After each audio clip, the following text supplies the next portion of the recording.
guys, Mixed Media Girl here. In this video, I am doing a gorgeous chameleon resin bowl. It's actually a super easy technique. You just have to have the right materials and, maybe follow some of the tips in this video. I'm using the Hoity Toity chameleon powder from Fluid Art Co. And they call these the stuck-up piggies. I think it's a really cute name. But this has become one of my favorite colors. All of their stuck-up piggies, though, are drop-dead gorgeous. And these are really, really bold chameleon powders.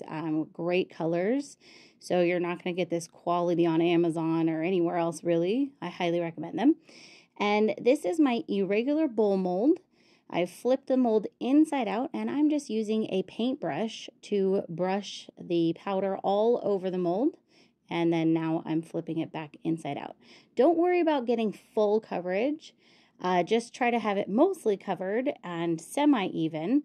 I took my brush and just even out the bottom a little bit more because I kind of scratched it a little bit when I flipped the mold back inside out. But that's it. It's very simple. I then like to pre-spritz this mold with some 91% isopropyl alcohol, and that's going to really help with the air bubbles. Now, I'm using Mixed Media Girl Artist Resin, and it's really important that you preheat it when pouring it into a mold like this, because it's not intended to be poured this deep. But if you preheat it by setting it in front of a space heater or in a warm water bath for maybe about 10 minutes, you should be good to go. And then I use some Alumilite black resin dye in the resin. Just a couple drops is enough. It's very concentrated, very opaque. And I poured that slowly into the mold. You'll see the bubbles come up. And this mold takes about 5 ounces of resin. So I like to let those bubbles come up and maybe for about 10 minutes. Then I spritz it again with 91% isopropyl alcohol to get the last of the air bubbles that have come up, and then let it cure.